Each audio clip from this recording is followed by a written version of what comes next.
तो मूवी के शुरुआत में हमें एक ईडन नाम के लड़के को दिखाया जाता है जो अपने अपार्टमेंट में बहुत ही आराम से सो रहा था कि तभी अचानक से उसकी आंख एक बहुत ही अजीबो गरीब तरह के आवाजों से खुल जाती है, जिसे सुनकर ईडन बहुत ही ज्यादा घबरा जाता है और वो जाकर अपने दरवाजे में बने एक छोटे से होल से बाहर देखने की कोशिश करता है, लेकिन उसे बाहर कोई भी नहीं दिखाई देता। जिसके बाद वो अपने टीवी को चालू जैसे ही कि लेकिन टीवी पर तो सिग्नल ही नहीं आ रही थी, जबकि स्क्रीन पर एक इमरजेंसी वार्निंग लगातार चलती ही जा रही थी। यह देखकर ईडन को कुछ अजीब लगा कि ऐसे कैसे अचानक से सिग्नल चले गए और ऐसी इमरजेंसी वार्निंग क्यों भेजी जा रही है। अभी वो यह सोच ही रहा था कि तभी उसे बाहर लोगों की चीखने चिल्लाने की आवाजें सुनाई देने लग जाती हैं। वो फौरन से अपने बालकनी की तरफ भागा तो उसके तो होश ही उड़ जाते हैं। वो देखता है कि लोग इधर उधर बौखलाते हुए भाग रहे हैं। ऐसा लग रहा था कि जैसे इन्हें कोई पकड़ने की कोशिश कर रहा हो। ईडन भी इतना बौखला चुका था कि उसे कुछ भी समझ ही नहीं आ रहा था कि आखिर बाहर चल क्या रहा है कि उसी दौरान उसने देखा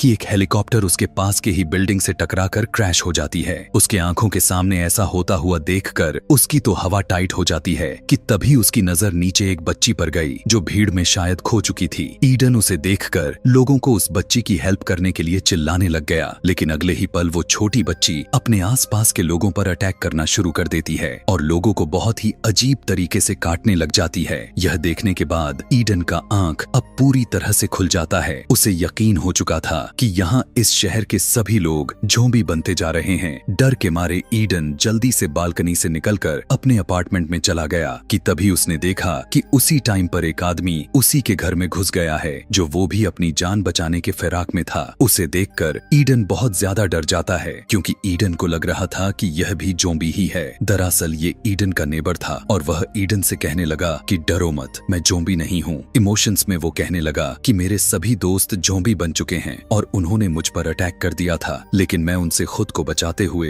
तुम्हारे घर में घुस गया। इसके बाद ईडन का पड़ोसी बाथरूम का पूछता है। ईडन उसे बाथरूम का रास्ता बता देता है और जब वो जैसे ही बाथरूम की तरफ मुड़ा तब ईडन उसकी गर्दन पर ज़ॉम्बी के काटने का निशान देख लेता है, जिसे देखते ही ईडन समझ चुका था कि यह भी अब जल्द ही ज़ॉम्बी में कन्वर्ट हो जाएगा। इसीलिए ईडन अपनी सेफ्टी के लिए एक नाइफ को उठा लिया। कुछ देर के बाद जब ईडन का पड़ोसी बाथरूम से होकर आया तो उसने ईडन के हाथ में चाकू देखकर समझ गया ईडन मुझे ज़ॉम्बी समझकर मारने वाला है, ऐसा न हो। इसीलिए वो ईडन से कहने लगा कि देखो मैं ज़ॉम्बी नहीं हूँ। अभी उसका यह कहना ही था कि उसकी आंखें बदलकर रेड होने लग जाते हैं और यह देखकर ईडन समझ जाता है कि इस पर भी वायरस का असर होने लग चुका है। तब ईडन अपने पड़ोसी से कहा कि जल्दी से मेरे घर से बाहर निकलो, नहीं तो मैं तुम्हें जान से मार दूंगा। अब ना चाहते हुए भी उसका पड़ोसी उसके घर से निकल तो जाता है, लेकिन ईडन के दरवाजे के होल से देखने पर उसे पता चला कि वहाँ पर मौजूद ज़ॉम्बी ईडन के पड़ोसी पर टूट पड़ते हैं। यह देखने के बाद तो ईडन के शरीर में बेचैनी बढ़ने लग चुकी थी और वो जल्दी से दरवाजे को लॉक्ड कर देता है। थोड़ी ही देर के बाद जब शांत का माहौल हुआ तो वो बैठकर न्यूज देखने लग गया, जहाँ पर इस इन्फेक्शन के बारे में बताया जा रहा था। रिपोर्टर बताती है कि यह खतरनाक सा वायरस अब पूरे शहर में फैल चुका है, इसीलिए जो कोई भी इस वायरस से इन्फेक्टेड अभी तक नहीं है वो किसी भी सूरत में अपने बिल्डिंग घरों से बाहर बिल्कुल भी ना निकले और अपने घर की सभी खिड़कियां और दरवाजे लॉक्ड करके रखें। काफी बेचैनी के साथ ईडन अपने घर कॉल करने की कोशिश की, लेकिन सारी लाइन पूरी तरह से बिजी बता रही थी। जब वो अपने मैसेज चेक किया तो उसे अपने पेरेंट्स के कुछ मैसेज मिले। ईडन के पेरेंट्स मैसेज में लिखा हुआ था कि पूरे शहर में फैल चुके हैं, जिस वजह से हमें तुम्हारे पास आने में टाइम लग सकता है, इसीलिए तुम घर से बाहर बिल्कुल भी मत निकलना। अपने पेरेंट्स के बातों का केयर करते करते उसे इस अपार्टमेंट में शाम हो जाती है। ईडन अपने बालकनी में बैठे हुए बाहर का नजारा देख रहा था। बाहर पूरा का पूरा शहर वीरान हो चुका था। यहाँ हर जगह आग ही आग और धुएं दिखाई दे रहे थे।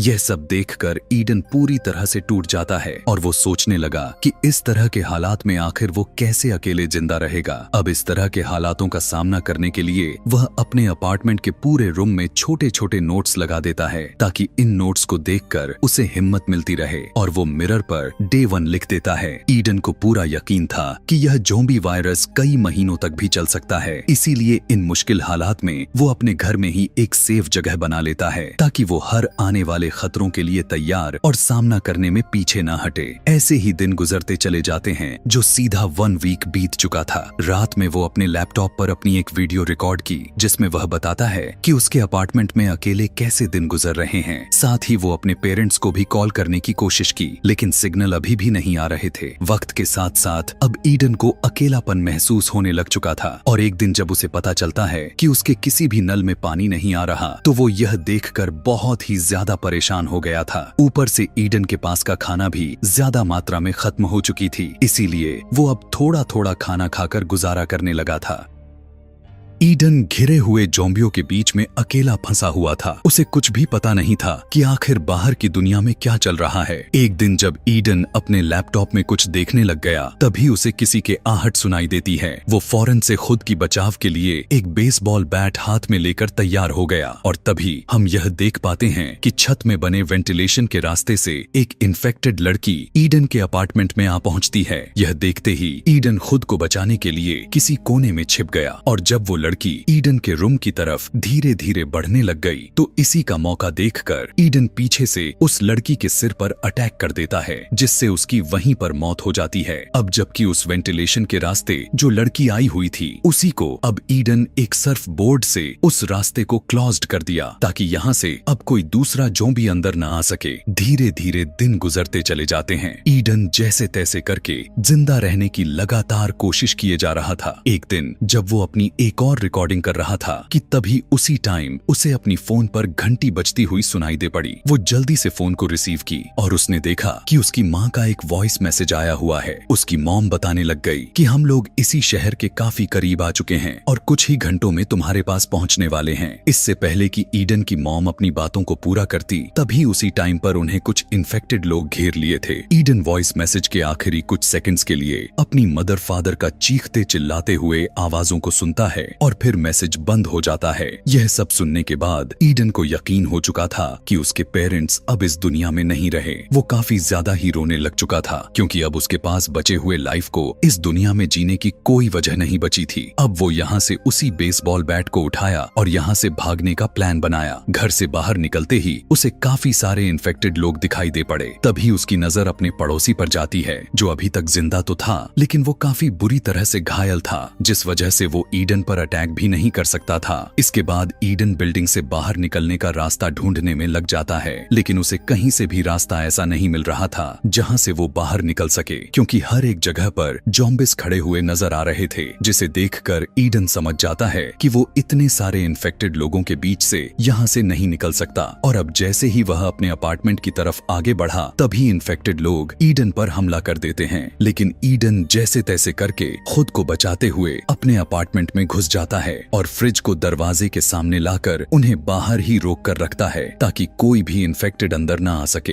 अब ना चाहते हुए ईडन को फिर से अपने ही घर में बिताना पड़ता है। कई हफ्तों से एक ही घर में अकेले पड़े पड़े रहने की वजह से ईडन का दिमाग खराब होता जा रहा था। उसका इन हालातों में जीना अब पूरी तरह से मुश्किल हो चुका था कि तभी अचानक से पूरे शहर की बिजली भी चली जाती है। यह देखकर ईडन और भी ज्यादा गहरे सदमे में चला जा चुका था और वह अब सोचने लग जाता है कि आगे की जिंदगी आखिर कैसे बिताऊंगा। उसके पास ना खाने पीने का कुछ था ना ही सिग्नल, इवन बिजली भी अब जा चुकी है। यह सब कुछ सोचकर ईडन अपने आप को और ज्यादा अकेला महसूस करने लग गया था। इसके बाद ईडन अपनी जिंदगी से तंग आकर अपने लैपटॉप चालू किया और उसमें दोबारा से वीडियो रिकॉर्ड करने लगा। कैमरे में देखते हुए कहने लगा कि आज वायरस को फैले हुए 42 दिन हो चुके हैं। यह भी कहने लगा कि मैंने इन हालातों में खुद को जिंदा रखने के लिए सब कुछ कर लिया लेकिन अब मैं और बर्दाश्त नहीं कर सकता। मैंने पिछले 2 दिनों से ना खाना खाया है और ना ही पानी पिया है, इसीलिए अब घुट घुट कर जीने से अच्छा यही है कि मैं अपनी जान दे दूं। इसके बाद वो पूरे 42 दिन इन मुश्किल हालात में जीने के बाद सब कुछ खत्म करने का फैसला करता है और जैसे ही वो खुद को लटकाकर मारने ही वाला था तभी उसकी नजर सामने एक बिल्डिंग पर जाती है जहां उसे एक लड़की दिखाई दे पड़ी। इतने दिनों के बाद वो लड़की को देखकर शॉक्ड में आ चुका था और उसे अब जीने की एक नई उम्मीद मिल जाती है, लेकिन तभी उसका पैर चेयर से स्लिप कर जाती है और वो तड़पने लग जाता है। किस्मत तो उसकी अच्छी थी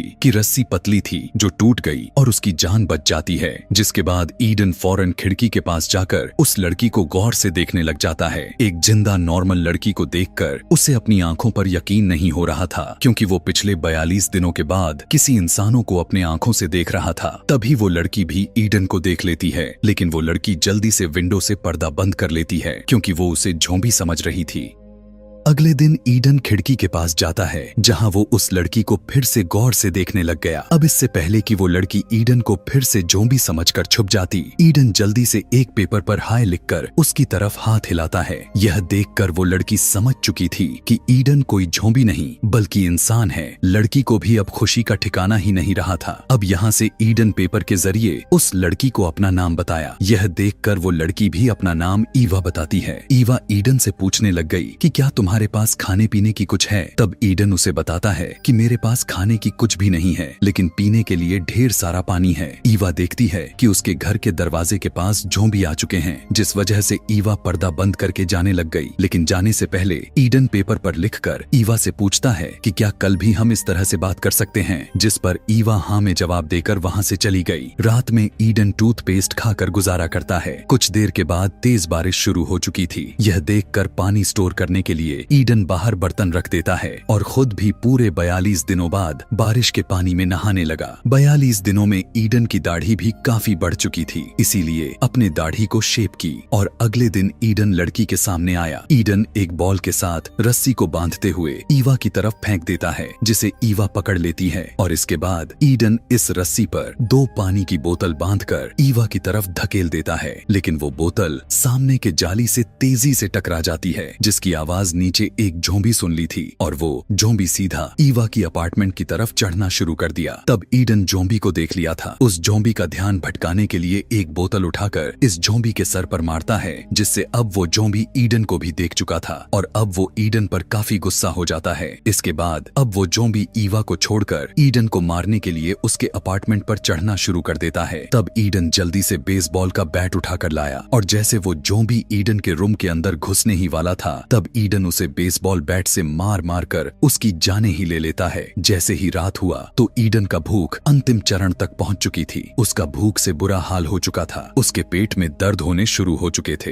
इसीलिए अब उसे किसी भी हाल में कुछ खाने के लिए ढूंढना होगा। जिसके बाद अब वो पड़ोसी के घर में जाकर खाने पीने का सामान ढूंढने का प्लान बनाता है और जैसे ही वो अपने कमरे से बाहर निकला तो उसे सामने अपने पड़ोसी की लाश पड़ी हुई दिखाई दी। जिसके बाद ईडन अपने पड़ोसी की पॉकेट चेक करने पर उसे उसके जेब से उसके घर की चाबी मिल जाती है। लेकिन उसी टाइम पर अब उसे काफी सारे ज़ॉम्बिस के आने की आवाज सुनाई दे पड़ी। अब यहाँ पर ईडन काफी बुरी तरह से फंस चुका था। वो उन ज़ॉम्बिस से बचकर भाग भी नहीं सकता था। लेकिन यहाँ ईडन समझदारी से काम लेते हुए अपने पड़ोसी के लाश के साथ लेट जाता है और एक लाश होने का नाटक करता है। उसकी ऐसी चालाकी काम कर चुकी थी और सभी ज़ॉम्बिस वहाँ से निकल गए। जिसके बाद ईडन धीरे धीरे अपने पड़ोसी के घर में घुस गया। घर के अंदर घुसते ही वह देखता है कि सामने बेड पर एक लड़की जख्मी हालत में है, लेकिन ईडन उसके करीब जाने से डर रहा था। इसलिए ईडन उसके ऊपर हेलमेट मारकर चेक किया कि यह लड़की जिंदा है भी या फिर मर चुकी है। लेकिन लड़की को हेलमेट लगने के बाद भी नहीं हिल रही थी, जिसे देखकर ईडन समझ जाता है कि यह लड़की मर चुकी है। उसे इग्नोर करते हुए ईडन सीधा किचन की तरफ बढ़ा, जहां उसे थोड़ा बहुत खाना मिल जाते हैं। और जब ईडन घर की पूरी इन्वेस्टिगेशन करने लग गया तब उसे काफी सारे सामान मिल जाते हैं, जिसे ईडन उसे एक बोरी में भर लिया। और जैसे वो वहां से निकलने वाला था तभी एक इन्फेक्टेड ज़ॉम्बी उस पर हमला कर देता है। इससे पहले कि ईडन को काटकर इन्फेक्टेड कर देता,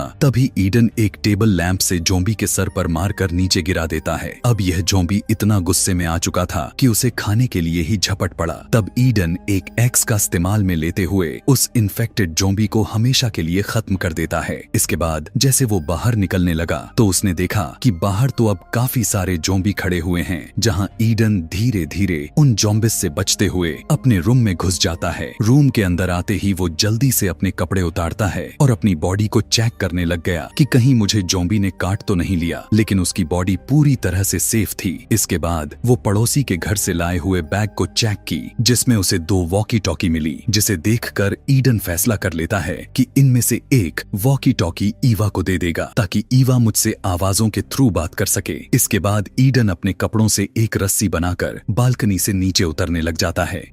जैसे ही ईडन नीचे पहुंचा तो उसके आसपास एक ज़ॉम्बी आ पहुंचा, लेकिन पता चला कि वहां पर तो काफी सारे ज़ॉम्बिस खड़े हुए हैं। तब ईडन ईवा के बालकनी में अपना एक वॉकी टॉकी को फेंक देता है, जिसकी आवाज इन्फेक्टेड लोग सुन लेते हैं और वो सभी अब ईडन का पीछा करना शुरू कर दिए थे। ईडन जल्दी से एक बालकनी पर चढ़कर छुप गया था। रात में अंधेरा होने की वजह से वो ज़ॉम्बी ईडन को देख नहीं पाते और वहां से जाने लग गए। उनके जाते ही ईडन अपने अपार्टमेंट में आ जाता है। अगले दिन ईवा वॉकी टॉकी पर ईडन से बात करना शुरू कर देती है। ईडन अपने वाले वॉकी टॉकी पर ईवा की आवाज सुनकर काफी खुश हो जाता है। इसके बाद ईडन ईवा से कहने लगा कि मैंने पिछले 3 दिनों से कुछ भी नहीं खाया, भूख इतना तेज है कि मैं रोक भी नहीं पा रहा। तब ईवा भी कहने लगी कि मैं भी पिछले 2 दिनों से भूखी ही हूँ। इसके बाद ये दोनों ढेर सारी बातें करते हैं। इनकी बातें इतनी लंबी थी कि रात हो गई, जिसके बाद ईवा कहती है कि रात हो चुकी है, अब मैं सोने के लिए जा रही हूँ। इतना कहकर ईडन से कांटेक्ट कट कर लेती है। अब यहाँ जब ईडन से भूख बर्दाश्त नहीं होता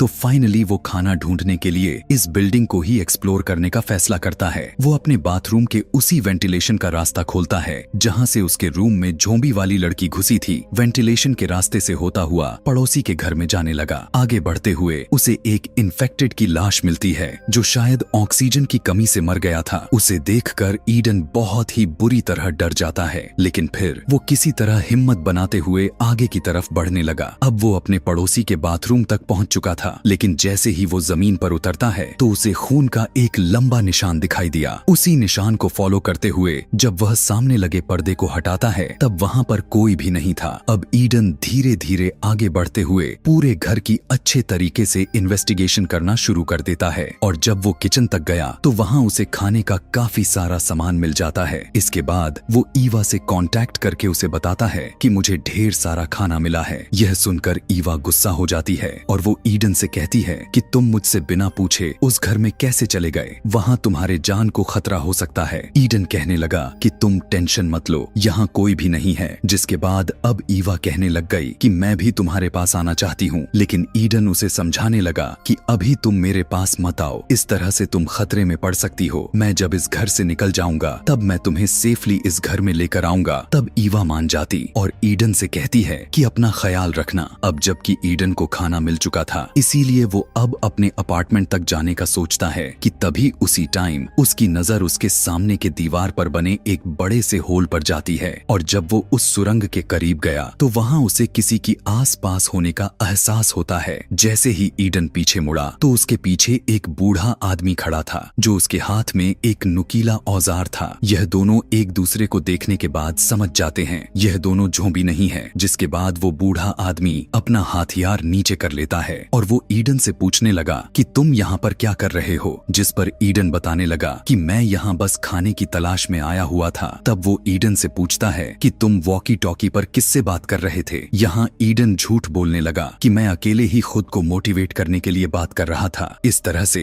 अब वो बूढ़ा आदमी भी ईडन के साथ काफी अच्छे से फेस आने लग चुका था और ईडन से कहता है कि तुम जितना चाहो खाना ले सकते हो। यहाँ वो बूढ़ा आदमी ईडन को प्लेट में कुछ खाने के लिए भी दिया। कई दिनों से भूखा होने की वजह से ईडन भी उसे खाने लग जाता है, यह सोचे समझे बगैर कि उसमें कुछ हो भी सकता था। कुछ देर के बाद वो बूढ़ा आदमी ईडन से कहने लगा कि अलमारी से मेरे लिए एक बोतल उठा कर दो। लेकिन जैसे ही ईडन बोतल को उठाने के लिए मुड़ा कि अचानक वो बूढ़ा आदमी उसके सर पर जोर से वार करके उसे बेहोश कर दिया। होश आने पर उसने देखा कि वो अब खुद एक इन्फेक्टेड औरत के सामने है। उस ज़ॉम्बी औरत को बांधा गया था। डर के मारे ईडन अब यहाँ से भागना चाहता था, लेकिन तभी ईडन देखता है कि उसके भी हाथों को बांध दिया गया है। यहाँ पर अब बूढ़ा आदमी ईडन को बताने लगा कि यह औरत मेरी पत्नी है जो अब इन्फेक्टेड हो चुकी है। वो बूढ़ा आदमी कहता है कि मैं अपनी पत्नी से बहुत ही ज्यादा प्यार करता हूँ, जिसे मैं किसी भी सूरत में उसे खोना नहीं चाहता और मेरी पत्नी 1 हफ्ते से भूखी है, लेकिन आज उसकी भूख मिटने वाली है क्योंकि आज मैं तुम्हें उसका खाना बनाने वाला हूँ। जिसके बाद वो बूढ़ा आदमी ईडन को कुछ दवाइयाँ देते हुए कहने लगा कि यह दवाई तुम खा लो, जिससे तुम्हारी बॉडी सुन हो जाएगी, जो मरते वक्त तुम्हें दर्द जरा सा भी महसूस नहीं होगा। लेकिन ऐसा काम ईडन कहाँ करने वाला था। वो साफ साफ इनकार कर देता है और उस बूढ़े आदमी से कहता है कि तुम्हारी पत्नी इस तरह से जिंदा नहीं रह पाएगी और देखो वो खुद मरने के लिए चिल्लाए जा रही है, इसीलिए अब तुम्हें तो चाहिए कि अपनी वाइफ को मारकर उसे इस नरक जैसी जिंदगी से आजादी दिलवाओ। लेकिन उस बूढ़े आदमी की मेंटल कंडीशन पूरी तरह से हिल चुकी थी, इसलिए वो ईडन से कहता है कि चुपचाप इस दवाई को खा लो, वरना मुझे तुम्हें बेहोश करने के और भी तरीके आते हैं। लेकिन फिर भी ईडन उस दवाई को खाने से इनकार कर दिया। ऐसा करते ही वो बूढ़ा आदमी ईडन को बेहोश करने के लिए अपना औजार लेने चला गया।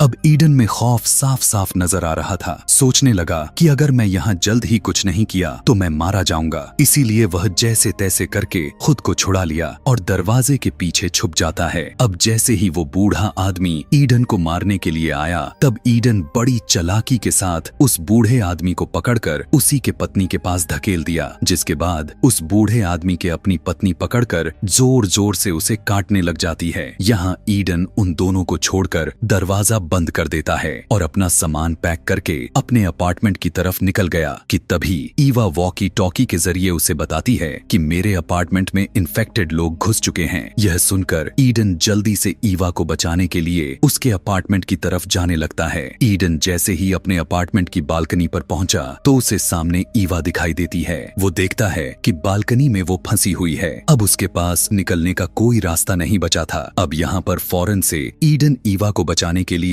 कपड़ों को लेकर बड़ा सा रस्सी बनाया और उसके जरिए नीचे उतरने की कोशिश में जमीन पर गिर जाता है कि तभी गिरने की आवाज सुनकर एक इन्फेक्टेड उस पर हमला करने के लिए उसकी तरफ दौड़ा। अब ईडन खुद को बचाने के लिए शॉटगन उठाकर उस इन्फेक्टेड इंसान को मार देता है, लेकिन गोली की आवाज बिल्डिंग में मौजूद ढेर सारे जॉम्बिस सुन जाते हैं और अब सारे जॉम्बिस ईडन को खाने के लिए उस बिल्डिंग से कूदने लग जाते हैं। अब यहाँ ईडन खुद को बचाने के लिए सीधा ईवा के अपार्टमेंट की तरफ दौड़ता है। ऊपर से ईवा भी बड़े से कपड़े को लटकाती है। ईडन उस कपड़े के सहारे ऊपर चढ़ने लग जाता है, लेकिन तभी एक इन्फेक्टेड भी उस कपड़े को पकड़कर उसी पीछे चढ़ना शुरू कर दिया। ईडन भी काफी समझदारी से काम लेते हुए ईवा के ठीक नीचे वाली बालकनी में रुककर जल्दी से एक चाकू के मदद से वहां से कपड़े को काट देता है, जिससे वो इन्फेक्टेड काफी ऊंचाई से नीचे गिरकर मर जाता है। अब यहाँ ईवा भी ईडन के पास कूद जाती है और अब ये दोनों मिल चुके थे। ईडन कहने लगा कि यहाँ रहना ठीक नहीं है, अगर हम यहाँ रहे तो जल्द ही इन्फेक्टेड हमें पकड़ लेंगे। और अब ये दोनों इस जगह से निकलने के लिए आगे बढ़ते हैं और ज़ॉम्बी से लड़ने के लिए तैयार हो जाते हैं। जब ये दोनों इस वाले रूम के दरवाजे पर पहुंचे तो ये दोनों काफी चालाकी से दरवाजा खोलकर उसी दरवाजे के पीछे छुप जाते हैं। दरवाजे खुलते ही कुछ इन्फेक्टेड लोग गुस्से में उस रूम के अंदर आ गए। इसी मौके का फायदा उठाकर वहां से निकल जाते हैं। यहाँ ईडन इस डोर का लॉक भी तोड़ दिया था ताकि जॉम्बिस जो इन दोनों के मारने के लिए रूम में घुसे थे वे दोबारा उन्हें मारने के लिए बाहर ना आ सके। अब ये लोग यहाँ से तो बचकर निकल जाते हैं, लेकिन ऊपर चढ़ते टाइम अचानक से एक ज़ॉम्बी ईडन पर अटैक कर दिया। यहाँ इन दोनों के बीच काफी देर तक फाइट होती है। लड़ते लड़ते दोनों सीढ़ियों से नीचे गिर जाते हैं। तभी ईवा मौका देखकर उस इन्फेक्टेड को मार देती है। ऐसा कर लेने के बाद दोनों फिर से अपने रूम की तरफ बढ़ने लग गए और रास्ते में कई ज़ॉम्बिस को मारते हुए आगे बढ़ने लग जाते हैं। अब ईडन अपने अपार्टमेंट के काफी करीब आ चुका था और जैसे ही ये दोनों अपने रूम में घुसने वाले थे कि तभी पीछे से एक बहुत ही ताकतवर इन्फेक्टेड ज़ॉम्बी आ जाता है। यहाँ ईडन अपनी जान की परवाह किए बिना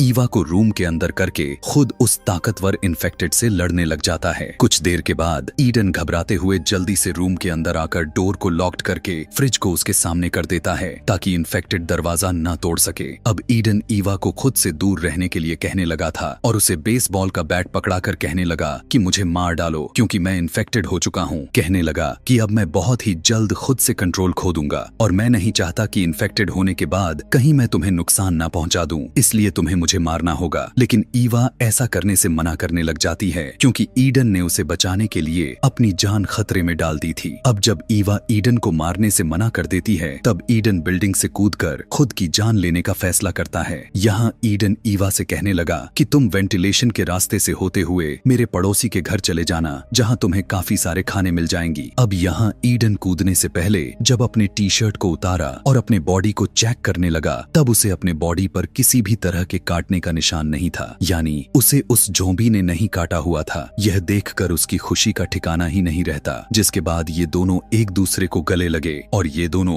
अब इस बिल्डिंग में एक साथ मिलकर तब तक सरवाइव करेंगे जब तक यह ज़ॉम्बी वायरस खत्म नहीं हो जाता। इसी के साथ यह कहानी यहीं पर खत्म हो जाती है। ऐसे ही और भी मूवी एक्सप्लेनेशन वीडियोस देखने के लिए कमेंट में नेक्स्ट मूवी लिखें और चैनल को सब्सक्राइब करना तो बिल्कुल भी ना भूलें। Thanks for watching.